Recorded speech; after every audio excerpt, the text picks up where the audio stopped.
माननीय वैभवदादांनी करावा असं मी त्यांना विनंती करतो.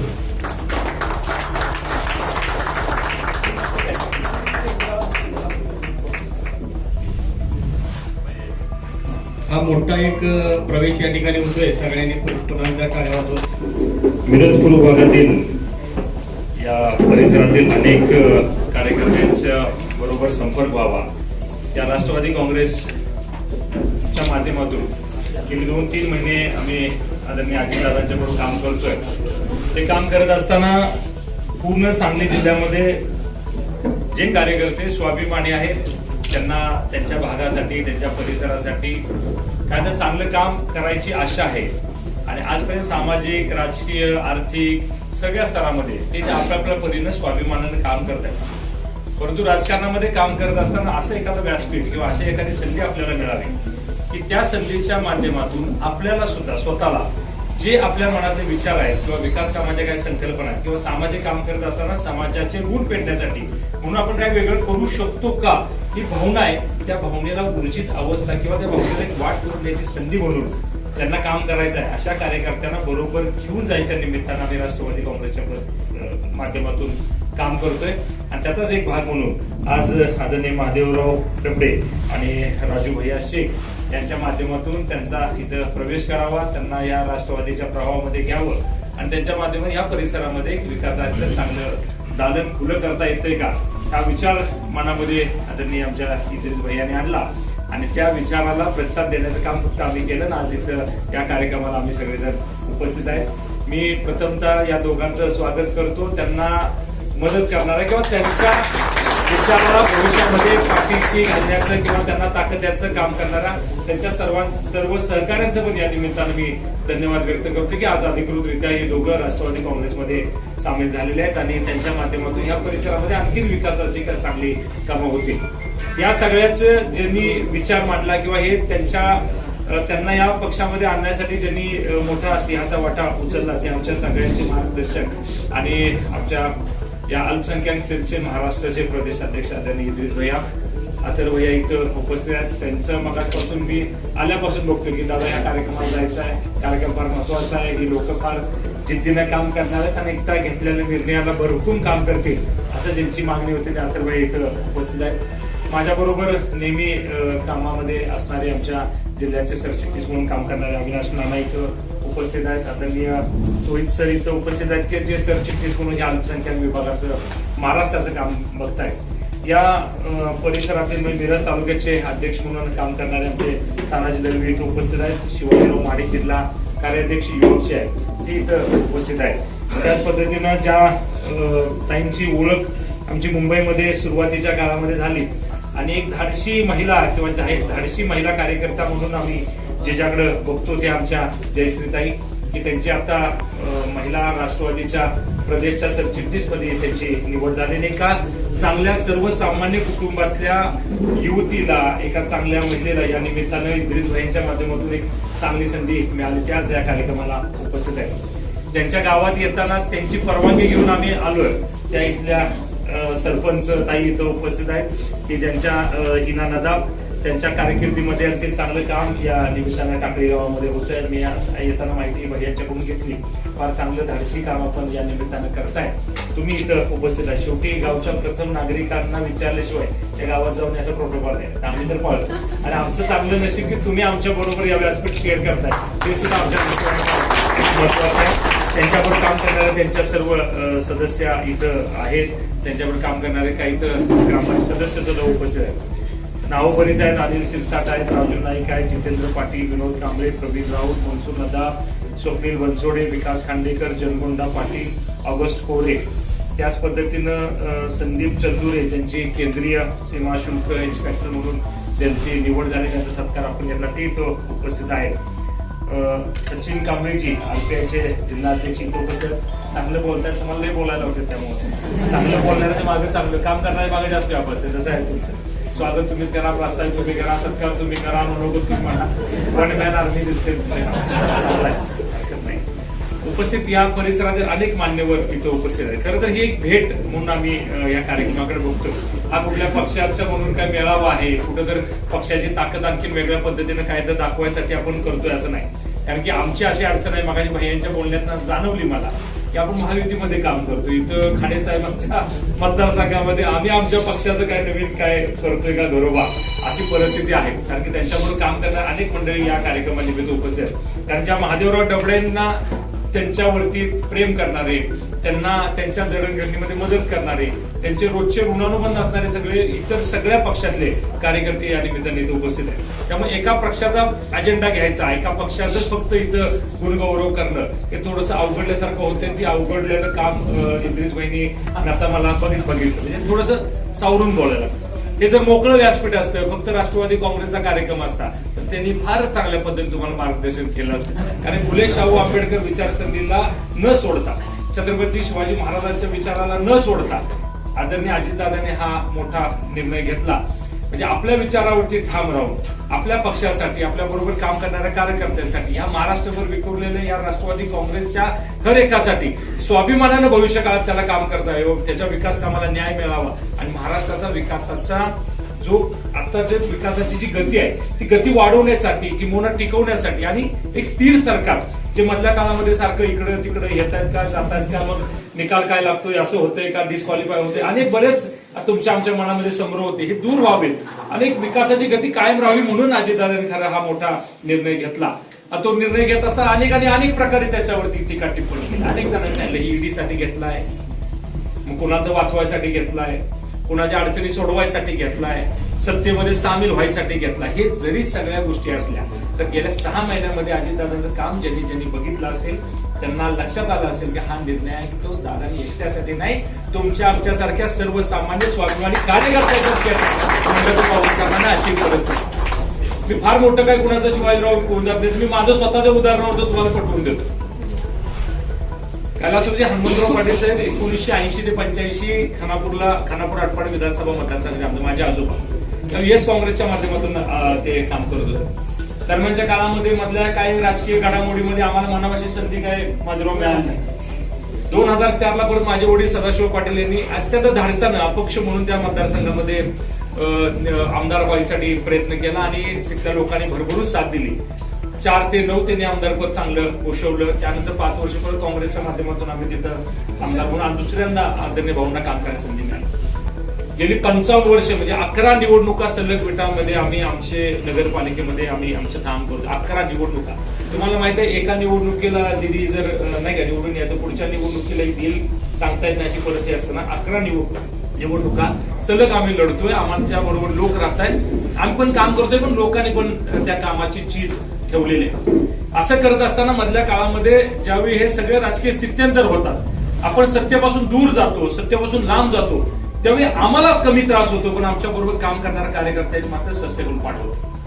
आम्हाला डायरेक्ट कुठलाही विरोधक डायरेक्ट आम्हाला कुठे त्रास द्यायच्या फंडात पडत नाही, कारण आमचं सुद्धा तिथं काहीतरी मॅन्डेट असतं. आम्ही सुद्धा 40-45% मतदान घेऊन आम्ही तिथं आमच्या पद्धतीने आमची ताकद तिथं ठेवून असतो. पण आमच्यावर काम करणारा सर्वसामान्य कार्यकर्त्याला मात्र प्रत्येक गोष्टीमध्ये कुठेतरी मागे सरकायला लागतं, कुठेतरी अपमानित व्हायला लागतं, त्याच्या कामाला मिळत तेवढी ताकद मिळत नाही. अनेक छोट्या मोठ्या गोष्टीसाठी त्याला कुठल्याच्या कोणाचं दारात उभा राहायची परिस्थिती. प्रशासनामध्ये काम करता प्रशासक हा नेहमी सत्ताधाऱ्यांना सलाम करत असतो. किती जर तुमचं बरोबर असलं, तुम्ही खरंच चांगले असला आणि काय तुमच्याकडे असलं तरी शेवटी प्रशासनामध्ये सत्तेवरती असणाऱ्या माणसाला नाही म्हटलं तर 51% तरी त्याला ऐकावं लागतं अशी परिस्थिती. मग त्यावेळी आपल्याला काम करत असताना हे कार्यकर्ते टिकवणं, त्यांना न्याय मिळवून देणं, त्यांना कमीत कमी त्रास नाही व्हायला पाहिजे एवढी तरी भूमिका राजकीय नेते मंडळीने घ्यावी लागते. आणि तशी भूमिका घेण्याच्या निमित्तानं आम्ही अजितदादांच्या बरोबर गेलो. आमचे ऋणानुबंध त्यांचे जुने असताना, आमचे पवार साहेबांशी ऋणानुबंध जुने असताना सुद्धा ज्यावेळी दादाने हा निर्णय घेतला त्यावेळी दादांच्या पाठीमागे जायचं आम्ही ठरवलं. आणि ते घेतलेला निर्णय त्यावेळी ज्यावेळी घेतला त्यावेळी अनेक लोकांनी आम्हाला सुद्धा मूर्खात काढलं. काय म्हणले बुडतात झाडात बसायला गेलाय, कायमच तुमचे निर्णय राजकीय चुकतात, मग असं घडते तसं घडते. अनेक गोष्टीने आम्हाला त्याची अवहेलना करायचा आमचा प्रयत्न अनेक लोकांनी आमचा केला. पण ज्या वेळेपासून दादांच्या बरोबर आम्ही काम करायला लागलो, दादांच्या बरोबर जवळ जाण्याचा योग आला, दादांच्या बरोबर वावरण्याचा योग आला, कामानिमित्त भेटण्याचा योग आला, त्यावेळी असं जाणवलं की आपण आपल्या आयुष्यात सगळ्यात मोठा चांगला निर्णय कुठला घेतला असता अजितदादांच्या बरोबर जाण्याचा. कारण की त्या व्यक्तिमत्वाला आता जे सगळे राजकारणी मंडळी आहेत, जे नेते मंडळी आज महाराष्ट्राचं नेतृत्व करतात, त्याच्यामध्ये अजितदादा असं एकमेव नेतृत्व मी मानतो, माझे नेते आहेत म्हणून मी त्यांचं 100% कौतुक करेन की त्या नेत्याला कार्यकर्त्याची जाण आहे. कुठल्या महाराष्ट्राच्या कानाकोपऱ्यामध्ये सर्वसामान्य कुटुंबातून काम करणारे अनेक कार्यकर्ते आहेत. त्यांना काय खाली त्रास होतो, त्या त्रासाची बचावण्यासाठी, त्या त्रासातून त्यांना मुक्त होण्यासाठी काय केलं पाहिजे, आलेल्याचं काम केलं पाहिजे. त्याला आधी पक्ष कुठला आहे, तू गट कुठला आहे, तू कुणाला फॉलो करतो असं न विचारता आलेला असतो तो अडचणीत असतो, आलेला असतो त्याला काहीतरी आपण रिलीफ देणं गरजेचं असतं. त्या भावनेनं काम करणार नेतृत्व आणि सगळ्यात महत्वाचं रोखठोक भूमिका दादांच्या. होणार तर होणार, नाही होणार तर अजिबात होणार नाही. 10 वेळा विचार करणार नाही म्हणताना, पण एकदा नाही म्हटलं तर तिथं महाराष्ट्रात ते काम कुणीच करू शकत नाही. हे दादाची खासियत आहे. पण एकदा दादाने होय म्हटलं तर तुम्ही जाऊन घरात निवांत बसायचं. ते काम अजित दादा स्वतः पुढे पाठीमागे त्या कामाच्या लागून करतात. हे एक वेगळी परंपरा किंवा वेगळी कामाची पद्धत आहे आणि ती पद्धत आज तुमच्या आमच्यासाठी फार महत्वपूर्ण आहे. कारण की आता असं होतंय की नाही का, पूर्वी आधी डोस घ्यायचा आणि परत निवांत त्याचं हे करतात. आता तसं चालू इन्स्टंट लागते, इन्स्टंट पाहिजे. आता मॅगीवरती पोर आले आहे की नाही, दीदी आता मॅगी खाणार 2 मिनिटवर. आता गेलं बसलं झालं का ओके, नाहीतर तू दुसरं ऑफिस लगेच बघतो.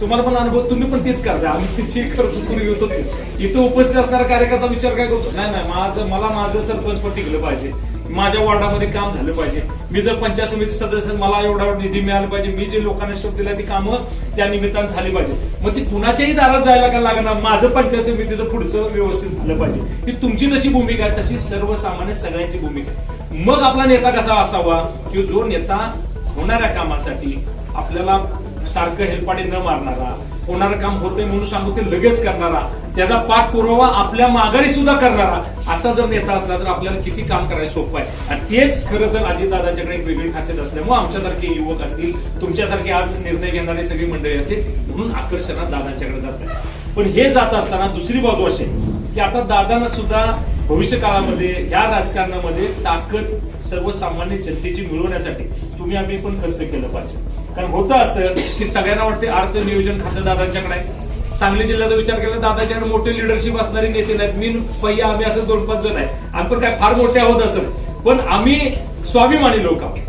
आम्हाला पुन्हा पुढे लाचार होता येत नाही आणि असेच सगळेजण आम्ही दादांच्या बरोबर. म्हणजे उगाच जायचं पुन्हा पण कटोरा घ्यायचा, त्याच्या दारात उभा राहायचं, त्यानं टाकलं तर आमचं चालणार असं आम्ही नाही. जे आहे ते खुद गप्पर कमी ना जाता आपलं आपल्याबरोबर अशी काम करणार आहे. पण दादांच्या बद्दल असं एक इम्प्रेशन जिल्ह्यामध्ये होऊ घातले की नाही का, दादांना माणसाची गरज आहे, दादांच्या डोकंच नाही आहे. मग आपण पण गेलो तर मग काय दादांना आपण नुसतं सांगितलं आम्ही आहे बरोबर आहे करतो सवरतो, मग काय पाहिजे ते निधी आणतो, हे करतो ते करतो. पण भैया त्यात पण चालणार नाही बरं का. आणि त्या चालणीतलं एक चालणीचं जबाबदारी माझ्यावर पण आहे. चालून चालून आम्ही माणसं वळू नेणार आहे, त्याला ताकद देणार आहे, बरोबर घेणार आहे, त्याला स्वाभिमान टिकवणार आहे, त्याच्या कामाला न्याय मिळेल हे 100%.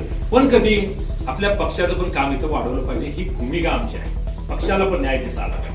पक्षाबरोबर तुम्हाला यायचं असेल, पक्षाचा फायदा घेत असेल, कामं करायचे असतील आणि तुमचा स्वाभिमान राखायचा असेल तर दुसऱ्या बाजूला तुम्हाला पक्षवाढीसाठी सुद्धा काम करावं लागणार आहे.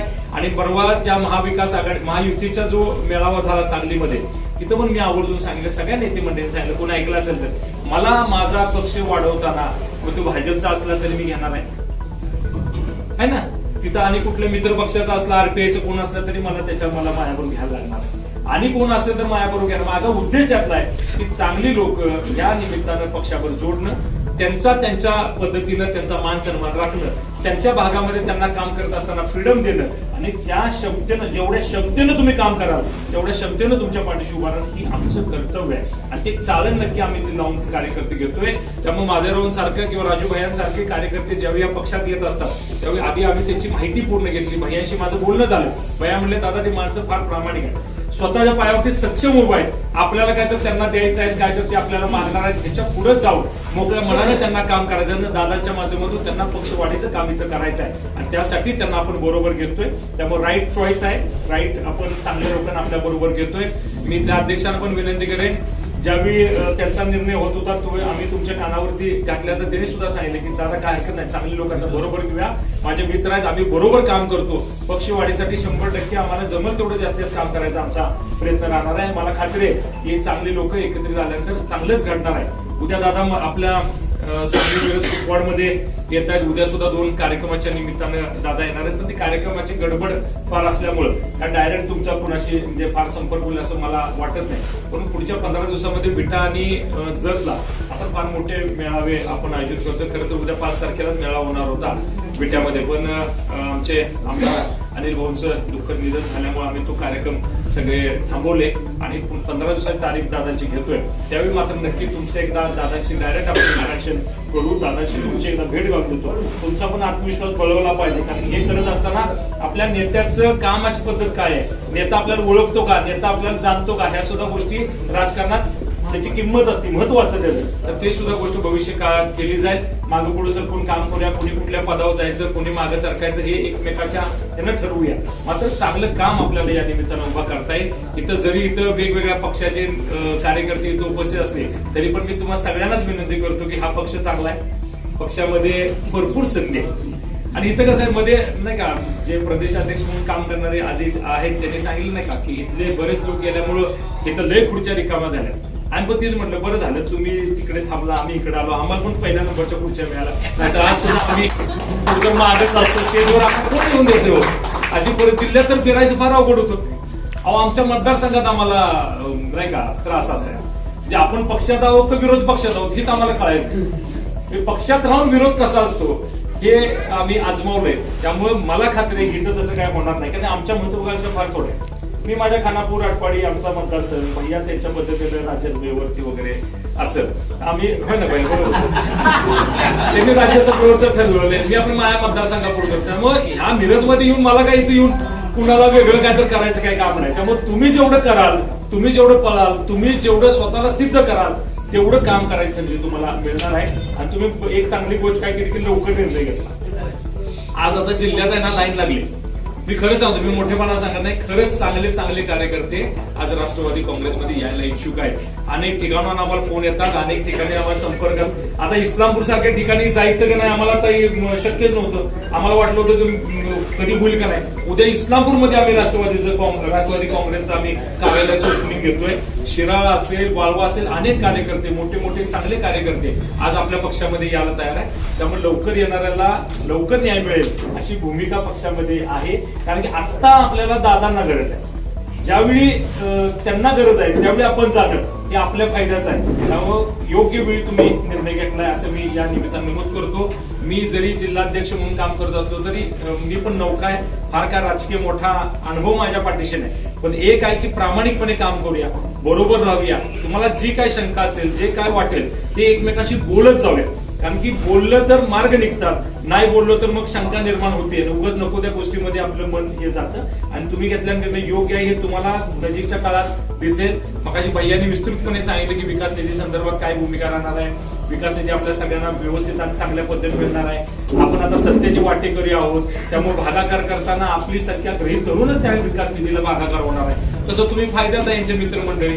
हे आता राष्ट्रपती आणखी ही पण हुशाराही झालेली काय ह्यातला कोण सुद्धा पक्के खेळाडू आहेत सगळे. मागापासून भाजप माझे सरपंच हे ते आहे ना, प्रत्येकाला माहित आहे. आता भागाकार होताना कसं होणार आहे, राष्ट्रवादी म्हणून काहीतरी आम्हाला 20, 25, 30% काहीतरी मिळत, ती पण तुमच्याच भागात.